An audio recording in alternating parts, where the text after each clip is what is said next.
There's movies that are bad. Then there's movies that are so bad they're good. Then there's movies that are so bad they're not good anymore, they're just bad. And then underneath that, you have movies that are so horrific that you can't even move on. You need reparation for what you just saw. I'm talking about movies like The Vulture from 1967. Oh boy.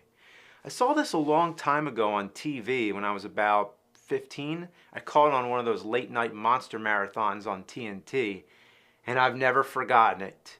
And to this day, I've never been able to find it again. Not that I'd really want to, but it's hard to find on VHS, and it's never been on DVD. I don't think it ever will be. But recently, someone managed to track down the VHS copy. And guess who it was? It was Mike, of course. So thanks, Mike, for unearthing this turd from my youth. Time to watch it again after all these years and see if it still lives up to its unholy wretchedness.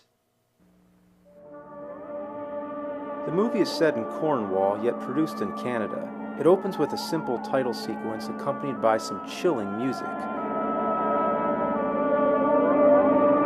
The music is so creepy and so memorable to me that I used it in one of my old home movies. I guess I got something out of this film. How did I get the music? Well, I recorded it on my VCR back when I first saw it, because that's what I used to do. I'd stay up late, record whatever shit came on TV, and if I liked what I saw, I'd keep it. If not, the next night I'd tape over it with something else. Anyway, after the title sequence, a woman is out in a thunderstorm and takes a shortcut home through a cemetery. The movie is off to a fine start and promises some good thrills to come. Unfortunately, this is the only scene that is watchable. A grave opens up and she witnesses something horrifying. Obviously, it's the Vulture, but we don't see it, and that's what makes the scene so effective.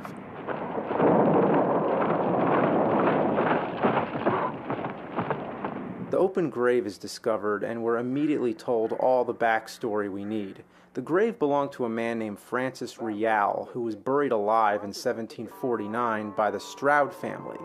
The reason they buried him was because they suspected him of witchcraft. Also, they buried him with his pet Vulture and a chest full of his gold coins. Everyone thinks the grave was robbed for the gold coins, but no one can explain the missing corpse. The scared woman is in a hospital telling people she saw a bird with a human head come out of the grave. Of course, no one believes her. A mysterious man enters and delivers a scary warning, the only notable dialogue in the film.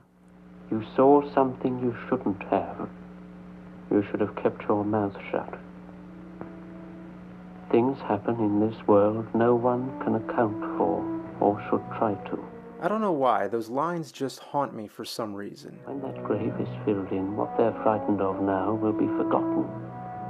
And that's how it should be. Okay, so I've said some good things about this movie, but that's all, folks. The rest is downhill. A nuclear scientist visits his wife's family, who happen to be the descendants of the Stroud family who buried Mr. Vulture, Francis Rial, alive. He starts playing detective and almost immediately figures out that there's a half-man, half-vulture flying around that was created by a nuclear transmutation experiment and is hell-bent on killing off the living descendants of the Stroud family. These include his wife Trudy and her two uncles, Brian and Edward. That's the premise. You get it. Now it's time to start addressing its flaws. First of all, the characters. They suck. There's no reason to care about any of these people. Trudy is especially lousy. You must listen, Uncle. This is very serious. It concerns me as well. The only decent actor is Broderick Crawford, who plays Brian Stroud. He doesn't do anything other than scoff at the Vulture stories, and when the scientist warns him to sleep with his windows shut, all he does is complain that he needs the windows open to sleep. Eric, I've been out all morning and I didn't sleep all night due to the closed windows. But at least he comes off natural. I never get the sense that he's acting. Don't open those windows. All right. Good night. In fact, he won Academy Awards for All the King's Men, including an Oscar and a Golden Globe. Let me tell you, Academy Award and The Vulture are two phrases that should never be mentioned within 5 minutes of each other. Also, there's Akam Tamaroff, who's not bad. He plays a professor who's a descendant of Francis Rial. Hint, hint. I find science fascinating. The character who gave the foreboding speech in the beginning is a complete waste. You trust that his purpose will be explained, that he has some kind of connection with the Vulture, but no, he's just a random guy who appears from time to time delivering threats to the other characters.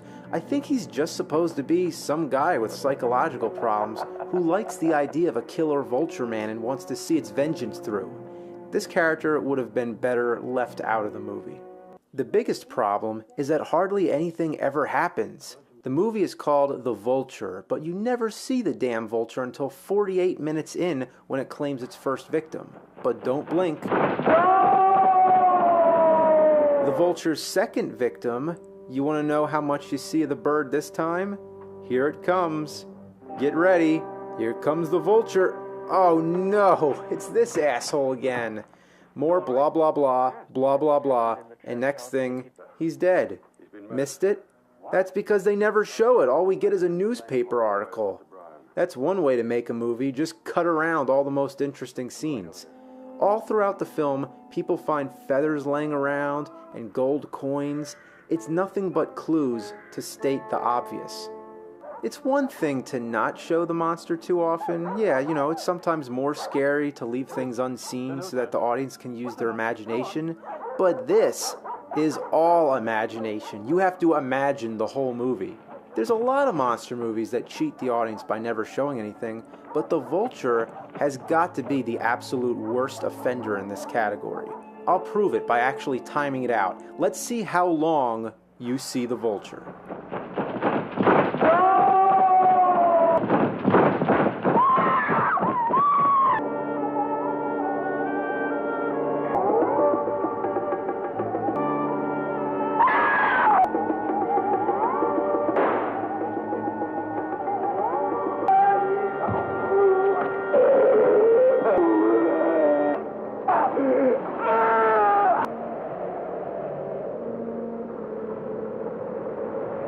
That's it. A 91-minute monster movie, and you only see the monster for 30 seconds.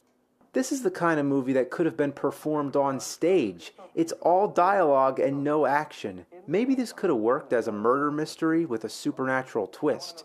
They didn't have to advertise it as a monster movie. They could have called it something different than The Vulture, and that way, The Vulture could have been a surprise and not something that you sit there waiting to see for an hour and a half. What makes it worse is that it's so predictable. The Vulture only has 3 potential victims. They tell you exactly who they are and in what order they're supposed to die, from the oldest to the youngest. From the youngest to the oldest, in that order. Okay, so the youngest to the oldest. Well then why is the oldest the first to get killed and the youngest is the last to get attacked? It just, the movie can't even get its own rules straight. You are next in line for attack. Then comes my wife.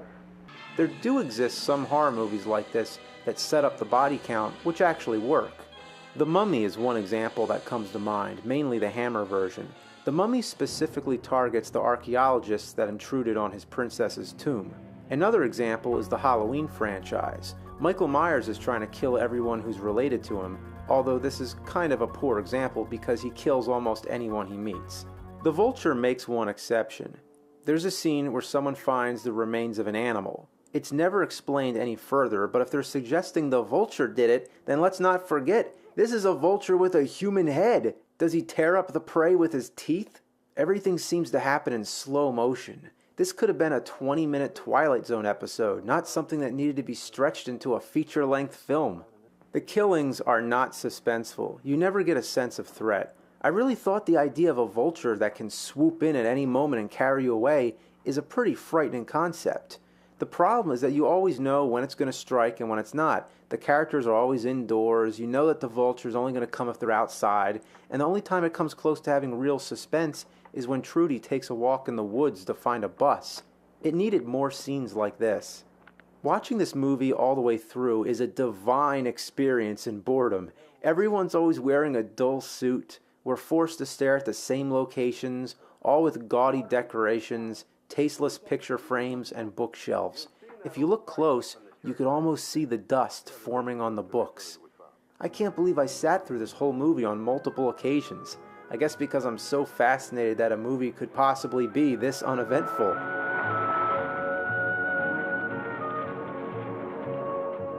And still, I'm trying to figure out the plot. Most of it is straightforward, but the whole nature of the Vulture is what's confusing. Supposedly, the professor is the Vulture.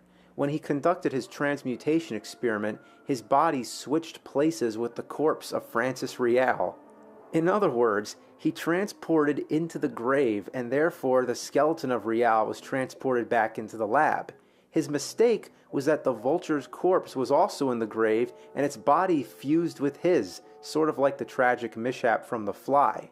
None of this makes sense. Look at the lab. What kind of science experiment could be done in there which could pinpoint a spot in a grave far away and transport your body into it? Why would someone want to do that? To steal the gold coins, perhaps? Why not just dig up the grave? Wouldn't that be easier? And if he didn't expect to be turned into a vulture monster, how did he expect to get out of the grave in the first place? Why were the gold coins buried in the grave anyway? Who buries an accused warlock and lets him keep all his money? Well, the scientist suggests that the professor did the experiment to determine if Francis Rial was his ancestor or not. He thought he was descended from the man buried in that grave and put it to a scientific test. What the fuck does that have to do with swapping bodies? And if the professor had no interest in the gold coins, what purpose does the gold coins have in the plot anyway? I always felt he was trying to carry out the vengeance of his ancestor to kill the Stroud family, but that doesn't make sense either. Why would anyone want to kill someone whose ancestor killed your ancestor? If this professor can master the science of transmutation, couldn't he learn something about time travel as well and go back in time to actually kill the real people, not descendants who have nothing to do with it? And if the professor is the Vulture, how does he manage to hide it? Does his talons really fit into his shoes? Never does a single feather drop out of his cape, and that's astounding. Never does he seem at all worried that someone's going to find out. He even tells the nuclear scientist where the cave is. That's like the villain telling the hero explicitly where the secret lair is. Why did he do that? The only time when his motives seem clear is when Trudy needs to use his phone. He tells her he doesn't have a phone and sends her on a bus. That's when he comes and carries her off. Why did he do that before? He had her at his house all alone. Why did he have to send her away? And why does he bring her to his cave without killing her? And guess what? The gun, Judy! The gun! She had a gun. She had a fucking gun, but she forgot. Of course, the man had to remind her to kill the monster, and he had to finish the job himself. Of course, the monster had to die from a bullet. It's the most lazy and cliché method to end the movie.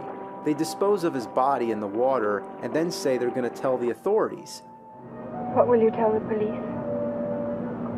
Everything. How much they believe is up to them. So do they want to keep it a secret or not? You don't hide the evidence if you're going to tell the police. Pick one or the other, you fucking morons. The plot is so incoherent and frustrating that it's immaculate.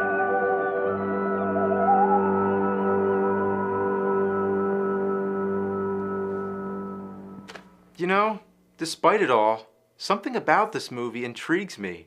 Ever since I taped it off TV that one time, I used to watch it over and over again until I had the good sense to tape over it with something else. I don't know what it is. You know, I even wrote a short story that was loosely based off of it, that was made up of different newspaper clippings, supposedly. Yeah, I still have that. I wonder why I took the time to do that. I guess because the movie really sparked my imagination. I guess it forced me to use my imagination to make the best of one of the worst movies I've ever seen.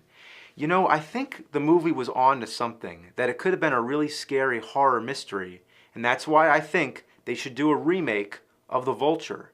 Why remake movies like Nightmare on Elm Street and Halloween? Those movies are good enough already. Remake something that actually needs it. You know what? Actually, that wouldn't be such a good idea, because then more people will want to go see the original.